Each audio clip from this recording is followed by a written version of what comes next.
Oh, then. Okay, Oh, everyone, here we we're are. right here because we have so many guests and so little time. I'm here, Joel Barrett, General Manager of MCAT. And I'm Kim Anderson. I'm on the board of MCAT, and I'm the Director of Programs and Grants for Humanities Montana. We have to get right to our guests. Jumping There's in. just too much to share and just too much to show you. So I'd like to introduce Carrie Power. She is the Membership and Marketing Coordinator for the Missoula Art Museum. And Joseph Kellogg, are you an Assistant Registrar? Nope, I'm a Program and Events Coordinator. Oh, over there. that's great. Yay. Thank you so much for being here. So what is going on at the MAM? This week at the Missoula Art Museum, we have, of course, many educational and public events, as we always do. But what Joe and I are here to talk about today is the fourth installment of a series that we have called Indian Country Conversations, excuse me. This Saturday at 1 o'clock, one of the exhibiting artists at the museum, a woman named Lillian Pitt, will be giving an interactive gallery talk in her gallery, in the exhibition itself, with Julie Kajun, who is an educator, a woman who wears many hats, very talented, and they will be talking about the theme of honoring ancestors. So this is free and open to everyone. The Indian Country Conversation series really is focused on providing an informal setting for participants to talk about and discuss and better understand themes related to the American Indian communities. This event follows a free Saturday family workshop where a local teaching artist named Ben Crawford will be leading participants of all ages in creating paperwork baskets, very much modeled after the work that Lillian Pitt does herself. Oh, that's very cool. Yeah. And then, Scott, can you show the MAM website to people so that if this went right by you, dear viewer, Right. It's a lot. you could say, all right, I'm going to look it up. What is the website address? www.missoulaartmuseum.org. That can't be Pretty that easy, hard. yeah. All one word. Now, I think this whole, I've been able to attend a few of these conversations, and it's been such a fabulous addition to what is a big part of MAM's mission, which is spotlighting contemporary Native American art, correct? Yes, exactly. The Missoula Art Museum is located on the traditional and ancestral territories of the Salish and Kalispel people, and that very much informs a lot of both of our exhibition programming and public programming here in town. And it is you're absolutely correct. The ICC series is a continuation of us trying to better represent, amplify, expose everyone in the Missoula area to American Indian themes, conversations, of course, contemporary artists And giving those indigenous people a voice. as well. Yeah, yeah. Well, I'm very excited to see it. And is there a charge for the conversations? Nope, free. That's great. Both events of the day are free. Yeah. And there is that logo, or is it a slogan, for the Missoula Art Museum. Yeah. Free expression. Free admission. Although membership has its benefits and it's pretty modest. I mean, the request is. Yes. Is it like $35 for an individual still, or? We are, our entry level, as I could say, Yeah. membership is $50, but we also do offer discounts for artists, students, And seniors? and Seniors. seniors. Is that it? How do you define that, senior? We'll Oh, let we're them in define that group, themselves. Joel. You don't have to worry about that. Yeah. And family, too, probably. We have family levels as well, different levels of membership that encompass different things like families. There's a collectors group as well for people that want to help contribute to the Missoula Art Museum's collection. Nice. And I think there's a few other categories there too. We do. If you have any questions about membership, feel free to find me.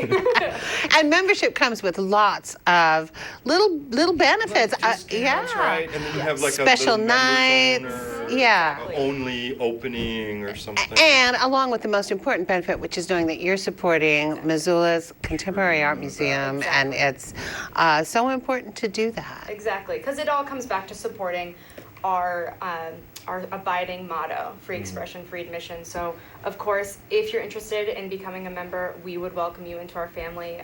But our main priority and what we're here to do is support free expression, free admission to the arts in Missoula. Yeah. And then to learn more, people can go to that, MissoulaArtMuseum.org, Yep. or just, if I put MAM Missoula in my web browser, it comes up. It'll show but up. I've done it too often. 728-0447. Ooh, got it memorized. Well done. 35 North Patty. Oh my God, he's amazing. The corner of Patty and Park. The corner of Patty Pine. And In the both- heart of downtown.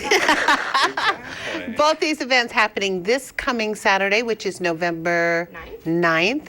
So family workshop in the morning, conversation at 1 p.m. with Lillian. And I know you guys have so much more coming ahead in the future. Ooh, the auction's coming up. I know. Members get a discount on their tickets. Yeah. Oh, Yeah. has that always been true?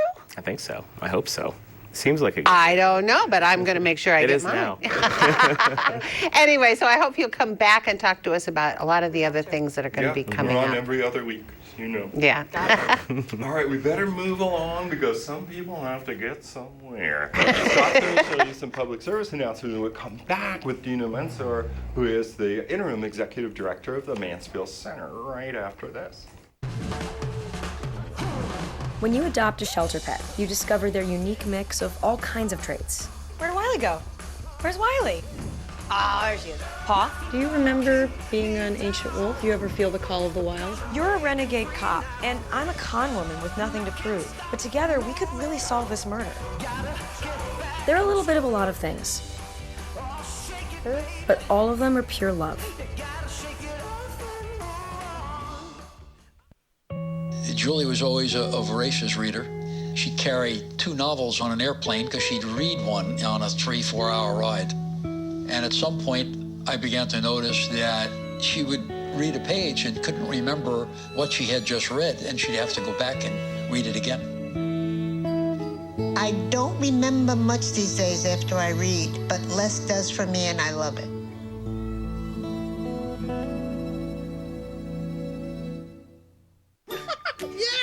Sam, Elmo. Oh, hey, Julia. You ready to play band with us? I'm going to play my clarinet. And Elmo's gonna play his drum. Drum loud. Oh, well, you know what to do, Julia. Julia knows. With Julia's autism, loud sounds can be too much. But she still loves to make music. Play band. Early screening for autism can make a lifetime of difference. Find out more at screenforautism.org.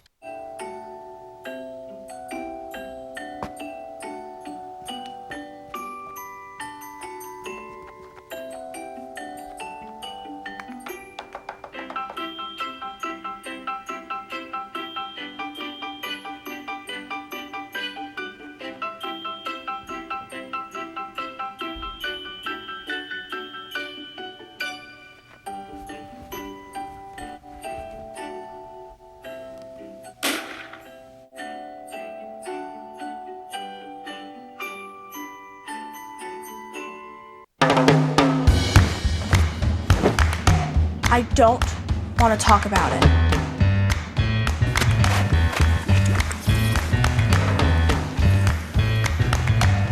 I don't want to talk about it.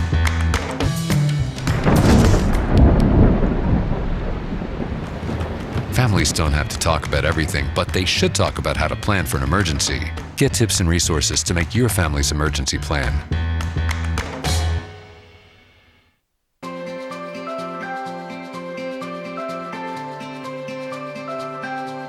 Simply asking them, like, how are you feeling? Just say, hey, how are you today? And are you doing all right? Just those little things can help somebody. Ask them how to listen.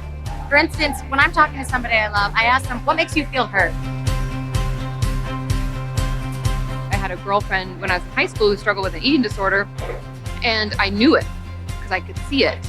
And I didn't really know what to say, but I just spent time with her. 10 years later, she told me that that was like what she needed at the time, and she was glad that I was just there and I spent time with her. And so that's really my advice, even as a mental health professional, is often to just be there, love the person, say that you're there for them, just start the conversation, because that's better than not starting.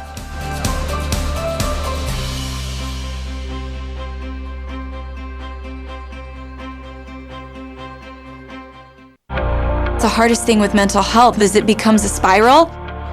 And sometimes all you literally need is a little catalyst to like help you to stop. When I'm in pain or when I'm suffering, like I have a really hard time reaching out and asking for help. I know it's so hard to talk about mental health, but when you don't talk about it, you feel more isolated, you feel more alone. If you feel something in your gut, if you feel something's wrong, you should, talk to them about that. Sometimes starting a conversation with someone about their mental health can seem awkward, but your support can make a huge difference. And I think that that's hopeful in those like really dark times. You might not know what to say, but there are a lot of things you can say to open things up. I know you're going through some stuff, and I want you to know I'm here. I deal with the same issues as well. Maybe it's me, but I was wondering if you're all right. Learn more about how to start the conversation at seizetheawkward.org.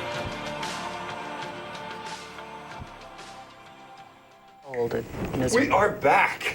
We are back with representatives from the Mansfield Center. I'm going to introduce them, dear viewer. It's going to go from right to left, is that correct? No, left to right. Dina Mansfield, Liz Moore, Susan Hickpack. So, what is coming up? Do you want to give people a little background of Mansfield Center since it is at University campus? Let me talk a little bit about the Mansfield Center. So we were founded by an act of Congress in 1983 to serve the people of Montana. So we have a mandate of fostering leaders, globally minded leaders of integrity, with a focus on bringing the world to Montana and taking Montana to the world. So our emphasis is supporting students, the Missoula community, and the entire state of Montana. We do that with a number of programs and outreach mechanisms. We have classes, we have exchange programs that Liz and Susan have participated in, and a whole variety of programs. Excellent. And people unaware of Montana's history, they might say, why is it called a Mansfield Center? I guess they might as well say, why is it called the Mansfield Library? Well, that is a great question. Not a lot of people know about our state's greatest diplomat and statesman, Mike Mansfield. And the center and the library are named after both Maureen and Mike Mansfield. Mike Mansfield was a juvenile delinquent. He ran away from home a number of times. He grew up in Great Falls. He joined the military at the age of 14, lying about his age. He came back and worked in the Butte copper mines. But Maureen, when they married, said, you can achieve more. You can do great things for the state. No kidding. So after coming here to the University of Montana, he was a professor, but then was elected to Congress and was our nation's longest-serving Senate Majority Leader, and then was asked by both Presidents Carter and Reagan to serve as the U.S. Ambassador to Japan. So he really internationalized the state of Montana. The people of Montana were of the greatest importance to him, and within that, within our state, youth were very important to him. So he is such an inspiration to Montana youth, going from being a juvenile delinquent from a challenge background to being someone of national and international renown. That's great. It's a great story. It is. I'm going to just fix the camera a little bit. Oh. You can ask a question. Well, I don't want to Beauregard. a lot of people watching recognize Liz and Susan from other activities and other realms that they operate in Montana's philanthropic and nonprofit world. But you're also involved with the Mansfield Center, and I'm interested in how that happened and what you're here for today. Go for it. Okay. We have a slide of Liz's engagement and then a photo of Susan's as well. Oh, So perfect. people show those. So we were involved we were involved early on in supporting the Young Southeast Asia Leaders Institute of the Mansfield Center.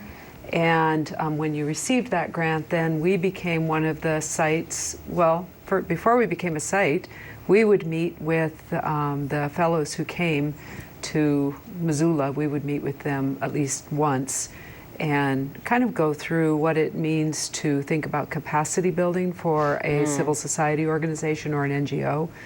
And because that's the same body of work we do. And while there are cultural differences, that concept of building capacity and being on an organizational path was important. And then we had two fellows placed with us, and for a couple of weeks, one from Thailand and one from Myanmar.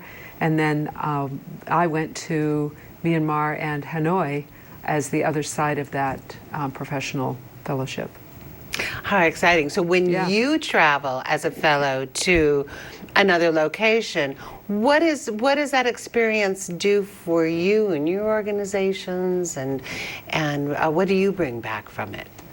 So I too have been a fellow through YSEALI and hosted a number of incoming fellows and gone twice now to Cambodia and once to Thailand. And it's really, I think, so important that we all have an opportunity to practice citizen diplomacy and build bridges and help strengthen the civil societies in these countries that really have a generation of the best and brightest young leaders trying so hard to make their countries better. So that's, I think, made me better as a leader, learning from these young people, appreciating all the assets that we have in our country, and sharing how we do things that might be helpful. For example, helping them cultivate a culture of philanthropy in their country. You know, we have such an unparalleled culture of philanthropy in the U.S., and teaching them how they can start building that in their own countries, talking about management and governance and evaluation, strategic planning, and then learning from them. It's been really an amazing experience. If I could add a bit, you know, this is really integral to our national security strategy. So back in 1963, Congress passed an act called the Fulbright-Hays Act. It was in the midst of the Cold War. We'd been spending a lot of money on weapons of destruction. And Congress said what we really need is something that brings people together. So the Fulbright-Hays Act requires that U.S. taxpayer money go to supporting mutual understanding across cultures, across countries. And that's what the Mansfield Center tries to do with this Young Southeast Asian Leaders Initiative. This is an Obama-era foreign policy tool that has been continued by the Trump administration to develop a two-way exchange of professionals. So we have every year since 2012, brought a cohort of Southeast Asian professionals here who are mentored by wonderful Montana leaders like Liz and Susan, and then they also then have the opportunity to travel overseas. So we have had probably about 200 Asian professionals come here on this program, and another 100 Americans travel in turn to Asia to experience that and to lend their expertise. Well, and also from my perspective, Montana Nonprofit Association serves the nonprofit sector in the state. So we really serve the civil society organizations in Montana. And to be in Myanmar and see young people struggling to ensure that civil society stays vibrant and finding ways to partner with corporations or with donors, finding ways to sustain their own future. It's a really good reminder for me, which I can bring back to Montana, about what civil society is all about. Sometimes nonprofits can become of a size that we think they're institutional, but in fact, it's really, in our country, it's really the kind of the fabric of democracy.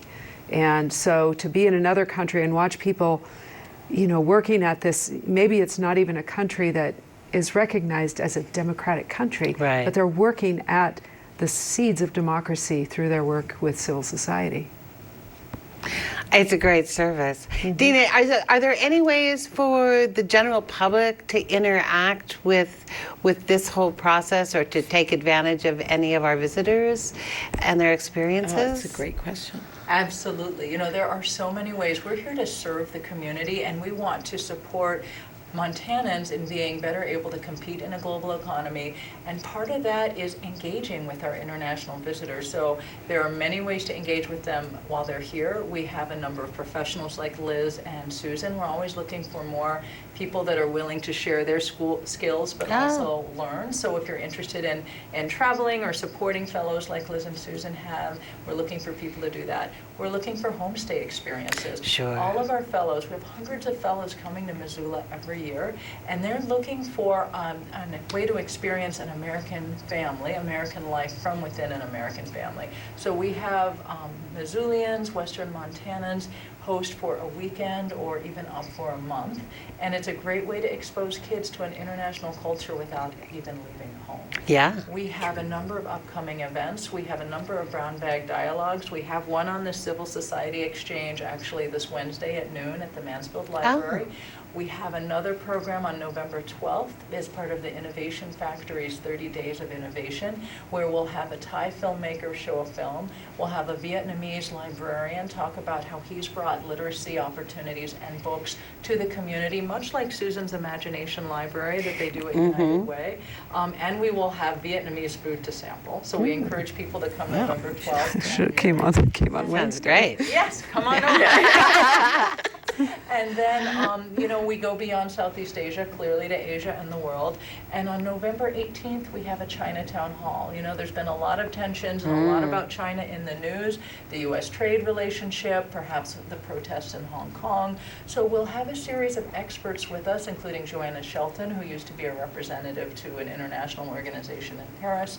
We have former professors, we have Chinese students. So we'll have an evening of food and conversation and a national webcast to talk about the critical role that China plays in Montanans' lives and how China can impact us. So that's November 18th at the University Center at 6 p.m. Great. And Scott put up some of the content that you brought while you were talking. Oh, great. Cool. Okay. So there are so many opportunities, and people can check out our website or contact me directly, Dina Mansour at the Mansfield Center. We love to get people involved. We engage high school students, university students, members of the community. We have volunteers. Woody Wood is one of our volunteers who is a Peacemaker of the Year and is heavily engaged with the Mansfield Center. So we welcome everyone who's interested in integrity in public affairs and international engagement. What a great opportunity. Yes. This sounds amazing. Well, I'm definitely going to try to catch some of those programs. And are you both actually heading off, Liz and Susan? So they tell us. Yes, we are. Liz and Susan take Southeast Asia by storm. Next June, stay tuned. All right. Okay. Fingers crossed, world. Well, I know you've got to go somewhere. Yes. I'm meeting at 4:30. So thank you so much for Thank you. taking Thank you the so much time for to having share. us. Thanks for telling us about the Mansfield Center. And thank you, dear viewer, for sticking with us this long. If you wait, you'll learn even more. But first, Scott's going to show you this public service announcement.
I'd love to, but I'm pretty busy with all this. Yeah. Hey, let's meet our retirement coach, Avo. A is for taking action. Not anxiety? No, Kevin, you're gonna be fine. You sing? Barely. V is for variety. And you dance? Sort of. Come on. O is for optimize your savings. Let Avo lead the way. Visit aceyourretirement.org today. Nice. Honorary Forest Ranger Betty White here, lending a hand to my dear friend Smokey Bear. Because for 75 years, he's only... And welcome back. I was going to fix my camera, though, during the intro. Are you? See, there are advantages to being short. I'm fitting in the frame just fine, yeah. Well, thank you, dear viewer, for staying with us. Now, our next guests are talking about the National Museum of Forest Service History. Yeah. We're in Western Montana, and you know this is important.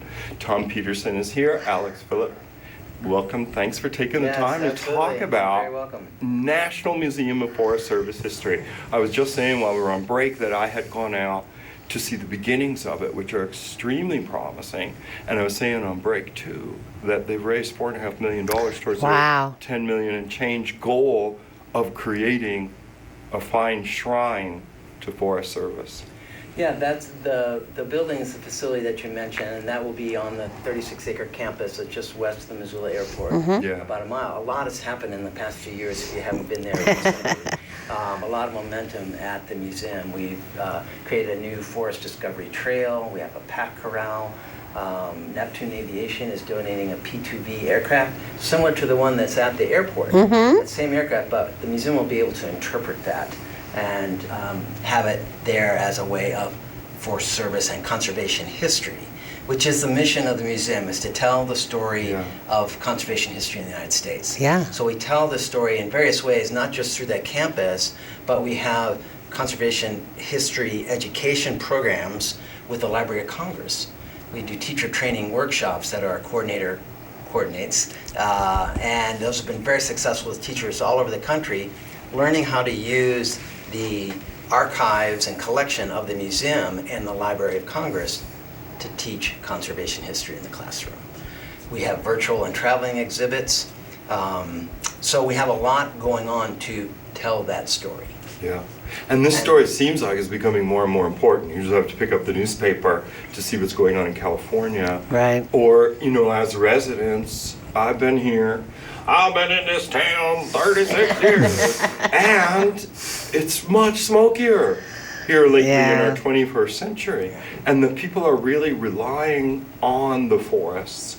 And they're also becoming more and more aware of the scope of the problem of fire management and so on. But it's not just about forest fires, right? The curriculum and the interest encompasses everything about forest management. Well, yeah, the national forests are an incredible legacy of the United States. Public lands are a very unique concept in the world. And you only have to travel a little bit, which I'm sure you all have and the viewers to know that they are a unique concept that, thank goodness for Teddy Roosevelt and Gifford Pinchot for creating that idea, and so that you and I, have the public lands. We are public lands owners. And so the museum's, again, mission is to tell that story, and it is, you're absolutely right, a story of fire, it's a story of timber, it's a story of mining, and it's a story of recreation. Sure. Those are all parts of the National Forest mandate of multiple use. And those are extremely complicated stories and controversial stories, and the museum's role is to tell the whole story. One of the things that impressed me when I first learned about the museum is, I mean, this is a national organization and a national museum. Right. This isn't focused on Montana or the West. I mean, this is a national museum, and yet Missoula was chosen as its home, which is quite an honor. And we are going to try to be good supporters. Let's get Alex in here. Yeah. Or his presence will have come to naught. Alex is a board member of the National Museum of Forest Service History. And did you function also for the service? Did you have a job? I thought Yeah. I had read that, and I'm sorry I forgot. No, that's okay. Yeah, that's exactly right. I was asked to be on the board of the National Museum of Forest Service History about half a year ago. And I really jumped at the opportunity as a Montanan and a Missoulian, and it's because the Forest Service played such a pivotal role in my early career. Prior to joining the National Forest Service in the Bob Marshall and living in little towns like Augusta and Choteau and places like that on the Rocky Mountain front, I worked for the National Park Service. And I was always interested in the tension between the mandate of the Park Service that we know so much about and the legacy and the history of our lands on the Forest Service. And I've worked for both, and I've worked for both in some of the most incredible areas in the world, and I consider it an honor and a privilege. So this is, in a sense, a way for me to give back. And, you know, as an historian and someone that likes to tell stories, it's just been phenomenal. And now, as a new board member, I try to find areas where I can be helpful, where I can contribute. And the area that I think there's a significant untold story, I mean, I think as Tom alluded to, we all have a sense of the Forest Service are working lands, that we have a timber program, we have range program. We also have some of the most incredible pieces of wilderness in the world that we protected and we manage. We have scientific information, but we also have this legacy of recreation. Yeah. And that's an area that I think is an undertold story. I think it's underdeveloped in terms of interpretation. It's certainly known, but when people look at the Forest Service, they look at their favorite ski area, or where they like to downhill ski or cross-country ski or snowshoe or fish or hike or mountain bike or hunt. This is our public lands legacy. And this is particularly the Forest Service legacy, because those are places you can do those things you can't do in the national parks, you know, like hunting and fishing and all that.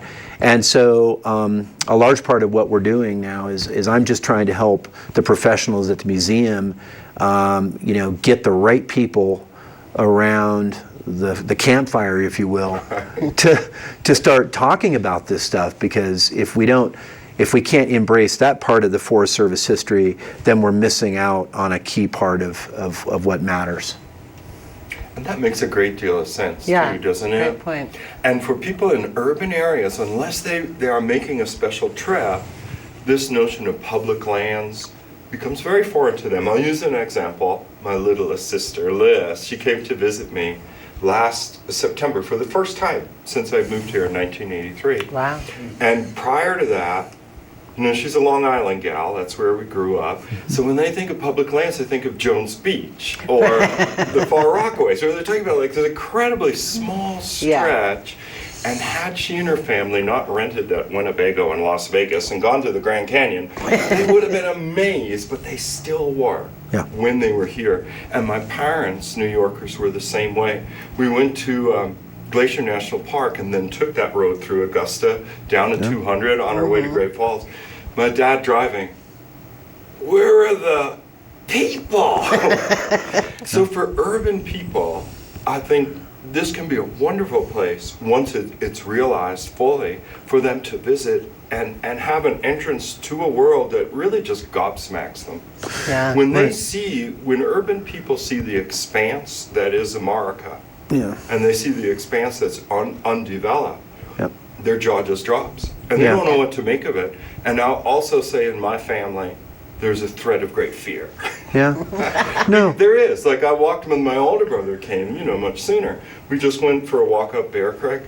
We're about an hour in. He's like, I think it's time to go back. And I'm like, what? No, there's we're going here. And he's like, no, it's time to go back. You know, it's funny you bring this up, and I don't know if we're going to have a chance to talk about Conrad during this discussion. Yeah, you bet. But, you know, you bring up the thing that's most amazing about the Forest Service and its legacy, and that is, like I mentioned, there are places all around us in Missoula. We're incredibly fortunate, in the West in particular, but there's national forests all over the country.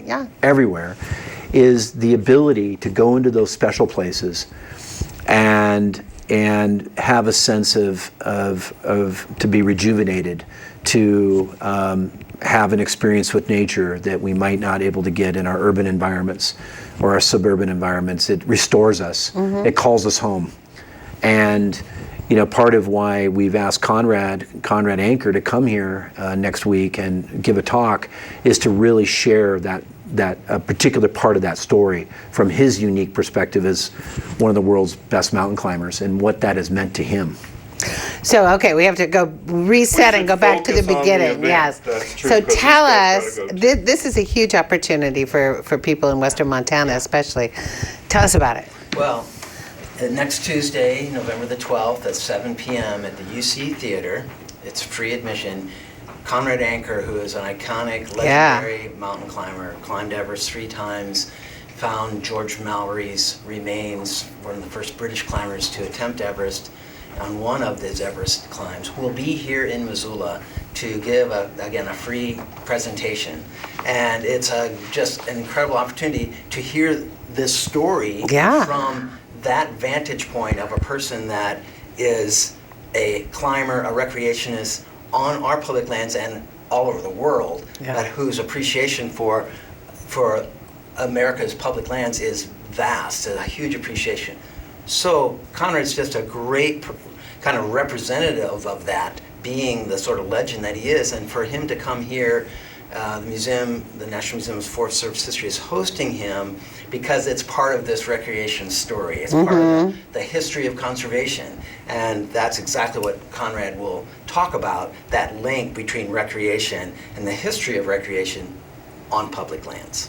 And this is an absolutely free event? Absolutely. It's going to be packed, so people should go early. Is this the one at University Center Theater? Yes. On the third floor? UC Theater, third floor.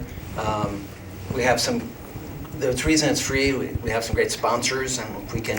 Yes, please. The Mansfield Center is one of our sponsors. Oh, wonderful. Oh, they were just here.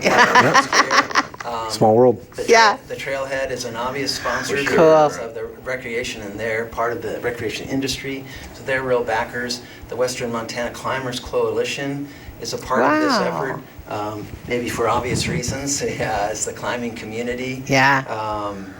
And Clearwater Credit Union is also one of our sponsors. My bank. They're the former Missoula Federal Credit Union have lived too long, but they are the Clearwater. They're community-based, as you know. So that's the reason we can do it at no charge and bring this legend who Alex knows, and that was the way we were able to get Conrad here. Oh, Alex, you have to tell us that story. I was going to ask.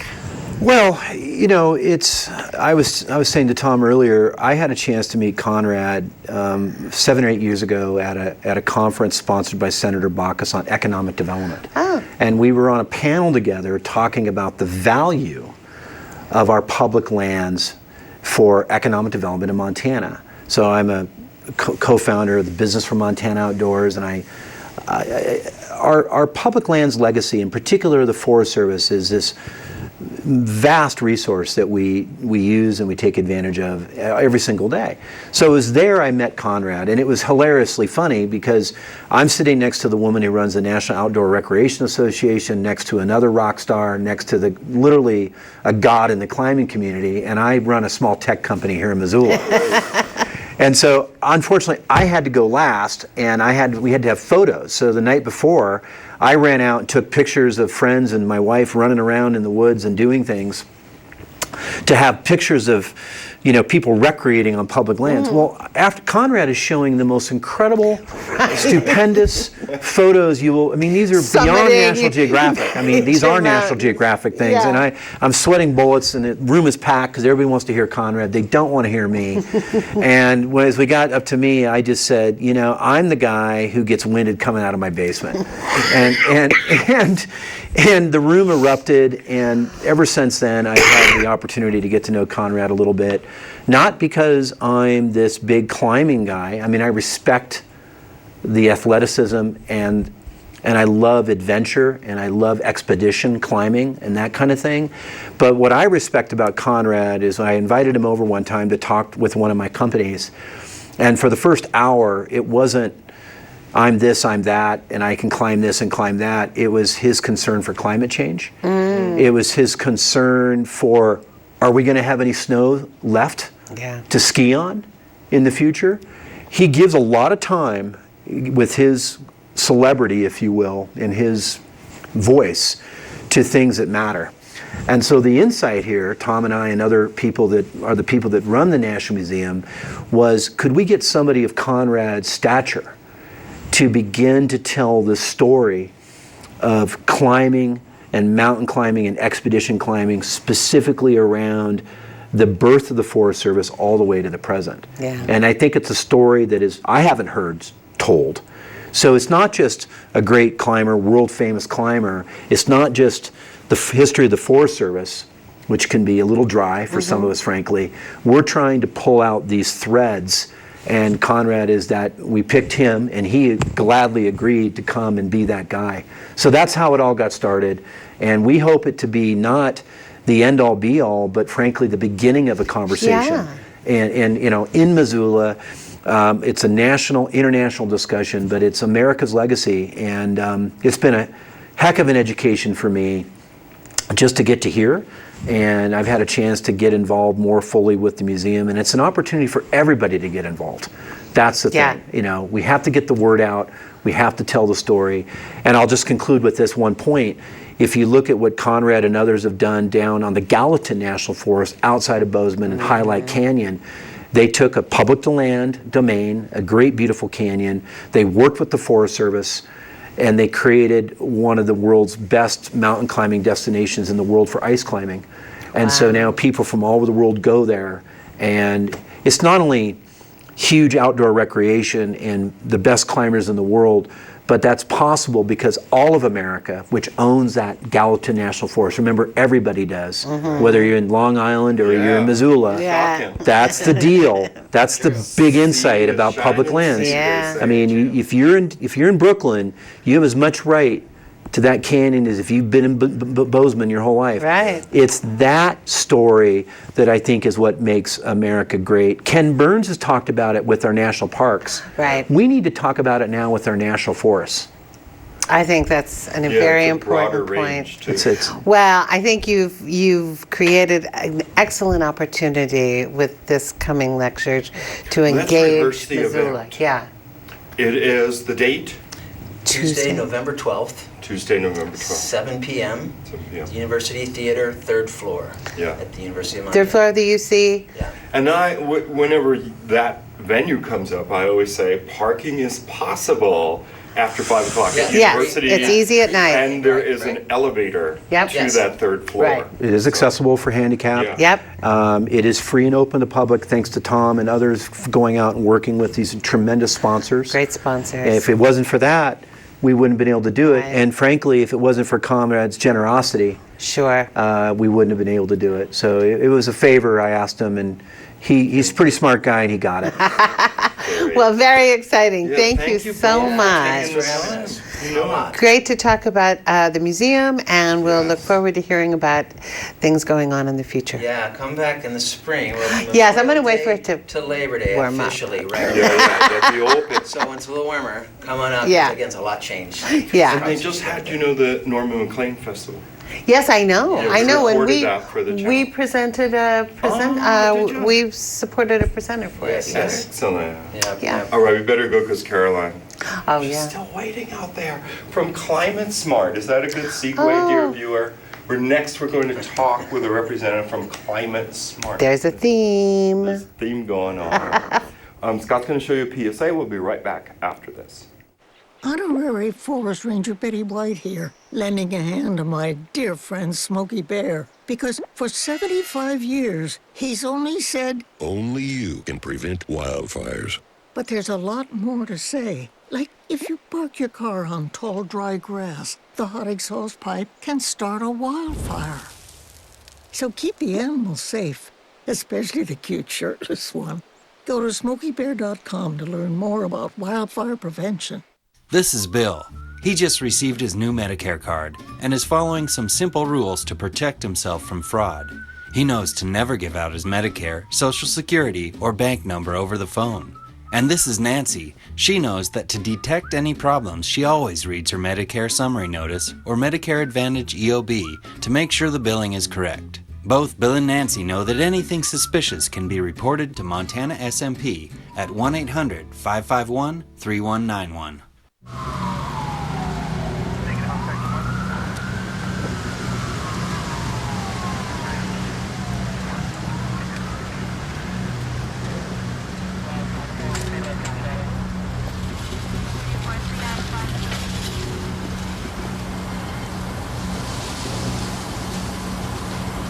No text, no call. Nothing is worth losing a life over. Put it down. It can wait. Hi everyone, my name on at 4:45. We're back. Kim was just talking about how deaf the yawn. It's not that I'm bored. It's like a biological thing. At 4:45, I have to yawn. So I thought I would be able to do it off camera this time. But No. We're back with Carolyn Lauer. She's the Development Director for Climate Smart Missoula, and she's waited very patiently to be on the show. Welcome, and thank you for letting those people go. Of course, thank you for having me. Yeah, so tell people in broad terms about Climate Smart Missoula. Sure. So we are a pretty young and small nonprofit. We're about 4 years old, and we see ourselves as the hub for climate action in Missoula. We work closely with local government, both city and county, and also try to engage the public more broadly to build momentum towards this really hard problem of climate change that we throw ourselves at every day. Excellent. And we were just talking during the break about an upcoming event that Climate Smart is part of. Yes. Oh, sorry. You don't really need it. Okay. So yes, on November 14th, we're hosting our final monthly meetup of the year. So every month on the second Thursday of the month, we host these gatherings at Imagination Brewing to try to bring together like-minded individuals on a topic that is related to our climate action plan. This month in November, we're talking about sustainable economies. And one thing that's really exciting is we're going to be having a representative from our sister city, Palmerston North in New Zealand, Tony Grace, joining us. And so it'll be a really wonderful opportunity to learn both about what's going on in Missoula when it comes to climate action, but also what Palmerston North is doing. And there's a lot for us to learn from them. We've already been learning quite a bit, and there's been a wonderful knowledge exchange. She's toured some of the things that's going on here, like our wastewater treatment plant and some of the projects they have going on. And it'll be just a really wonderful opportunity to get an international perspective on what another community is doing. Yeah, I mean, I think all of us kind of, we get anxious about the issue in general, which is why people grapple with even wanting to talk about it or think about it. I love the idea of having these monthly gatherings where you can just go and talk to people and get it more informed and discuss the issues in a really warm and inviting environment that's not, you're not being lectured at, you're not being this is fabulous. Absolutely, and we cover a range of topics in those meetups. So last month we were talking about urban forests and wildland forests and talking about our trees as such a wonderful resource here and how they provide shade and cooling in the summer and beautiful leaves to look at in the fall, and they're wonderful for our soil.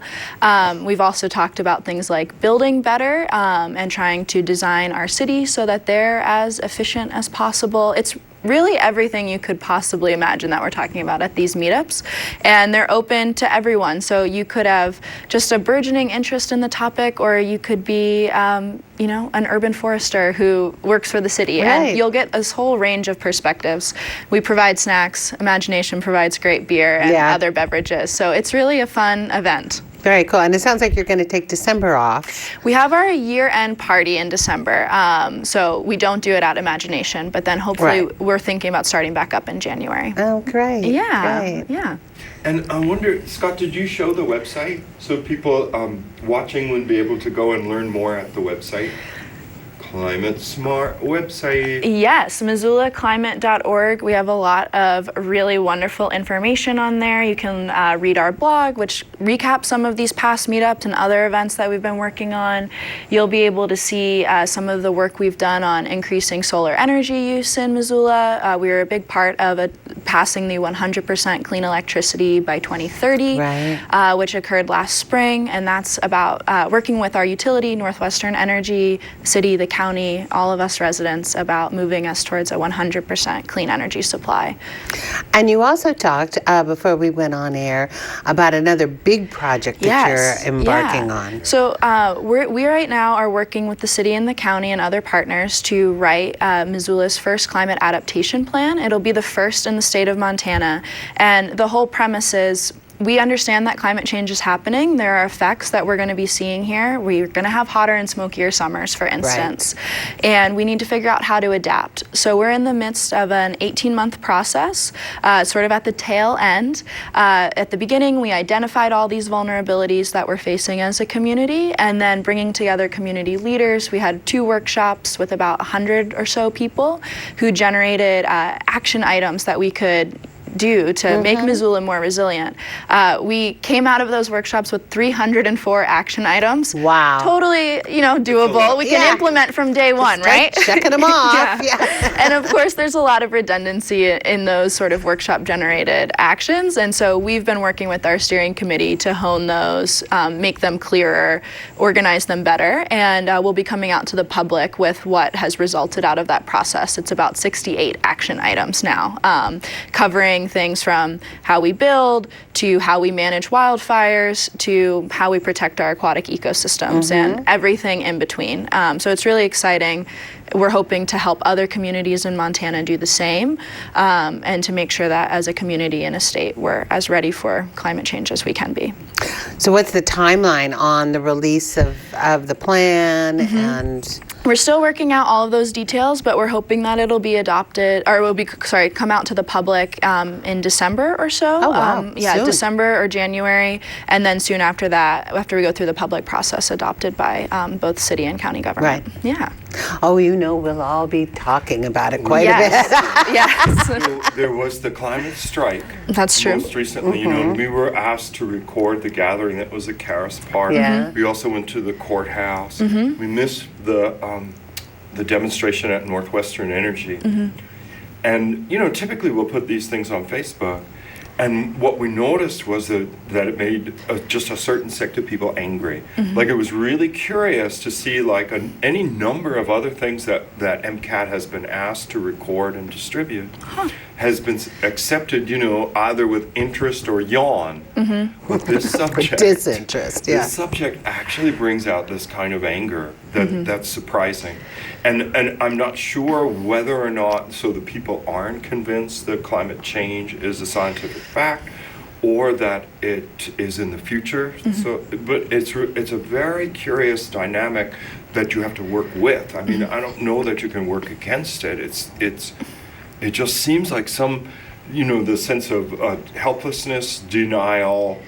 There are probably a number of other adjectives that could go in there, but it's part of the territory. And how do you guys incorporate that context doing the work you do? Yeah, absolutely. That's a great question. So I think that certainly there's a segment of our population that is angrier when they see this content, and perhaps they're more vocal. But there was a really interesting study from Yale Climate Communications, which is a small research group at Yale, and they surveyed Americans on sort of how they felt about climate change. And this group of people who are sort of the firm deniers, you can't engage with them, they're going to send mean comments when you post this, is actually about less than 15% of the country. And so I think they are louder, but there is a big percentage of our community and country who are concerned but don't really know what to do. Right. And so that's who we're trying to focus on engaging. And we are trying to provide as many windows and doors as possible to come into that conversation. You don't need to be the most radical climate advocate when you start thinking about these things. You could just be a concerned parent who's worried about the future your kids are going to inherit, or a concerned young person concerned, not sure what the future is going to hold for yourself. And there certainly is a lot of despair and disillusion at times, but we think that hope is pretty radical at Climate Smart, and so we're trying to instill that in everyone and provide a pathway to action for folks who want to do something.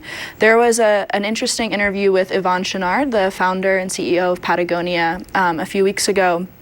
And they said, well, how do you keep going? What's the cure for feeling hopeless? And he said, it's simply more action. And I just have to keep doing things. And that's sort of our spirit at Climate Smart Missoula as well. We also wake up sometimes feeling disheartened and unsure of the path forward, but we just have to keep going. Yeah.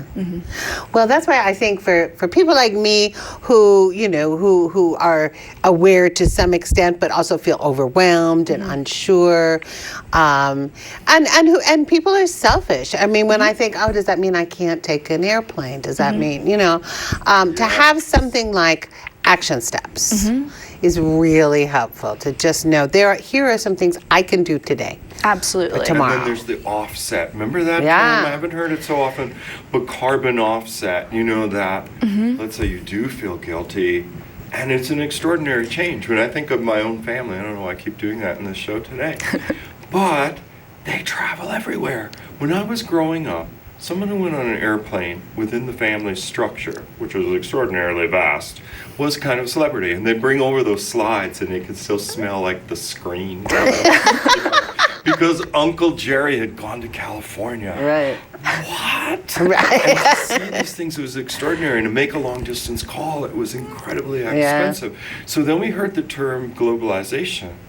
But if I talk to my mom, bless her soul, every Sunday like I do, she'll say, well, Joe and Anita are still in Paris, but I think they're going to Israel. And Donald just came back from Dominican Republic. And I'm like, well, I'm flying over to Portland for Thanksgiving, but I'm flying back to New York in December for the Christmas, like always. And it's just suddenly, in this 21st century, we are burning it like it's nobody's business. It's kind of shocking. Or all our items here at High Tech MCAT, you turn them off and there's a little red light, or there's a blue light. There's something doesn't go off ever. Nothing ever goes off, and no one will turn computers off here too. They're like, why bother? So even these small things, you know, we think about them, right?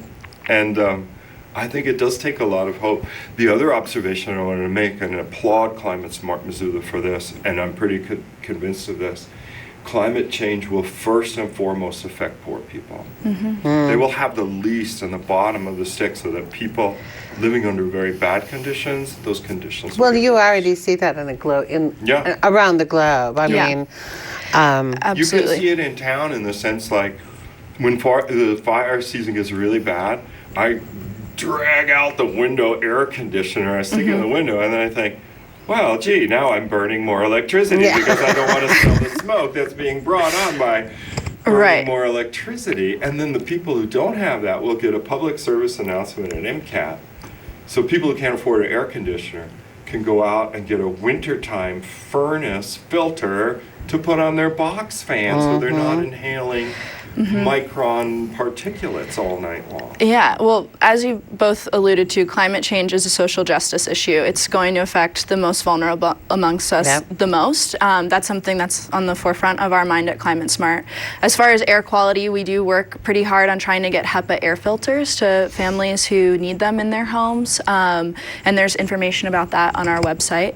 But that's really important to make sure people can breathe the clean air. And it is this tension between individual action and individual responsibility and broader structural change. And you know, you may feel guilty about turning your air conditioning on, but at the same time, if it's a matter of, you know, being able to stay healthy in extreme weather, we don't take the position to tell people. No one's shaking their finger. Yeah, you can't put your air filter on because you're going to burn more, use more kilowatt hours of energy. And that's another reason we're pushing for this 100% clean electricity, so that if our energy comes from solar panels and wind and other renewable resources, that will be a huge transformation for us as a society. Yeah. And we have to both be individually accountable for these issues and take action as individuals, but we also need to come together to advocate for more responsible elected leadership. And we need our bigger systems to be thinking about these issues and pushing forward policy and programs that address these as well. None of us can take on climate change by ourselves. It's great to buy offsets. It's great to think about these things, of course, but we also need to vote for people who are going to push forward the policies we need as well. Absolutely. Well, thank you for being the lead organization in Missoula area. Of course. Thank you for having us. And for leading this battle. Yes. But we are getting close to witching hour. Did you want to, I was just going to say, you know, we're still doing our Saturday animation drop-in here at MCAT, and I guess it's right at 5. Scott, is it 5? He says no, 2. 2 minutes. They're peace minutes. No, 2 minutes. What's going on with humanities? We've got your website loaded in there. Really quickly, just that we have a December 20th grant deadline. If you have a humanities-related project involving that's open to the public, or if you are doing research, this is our research fellowship application deadline. The deadline is December 20th. The first thing you should do is call me, Kim Anderson, at 243-6022 and talk about your project with me, and we'll see if it's a good fit for possible support. Excellent. Well, thank you, dear viewer, for taking the time to look at all these goings on about town. Busy time. Busy time in Missoula. As always, if you know of a group and you'd like to see them on this program, give me a call at MCAT. The number is 542-6228. For MCAT, I'm Joel Baird. And I'm Kim Anderson. We'll see you next time.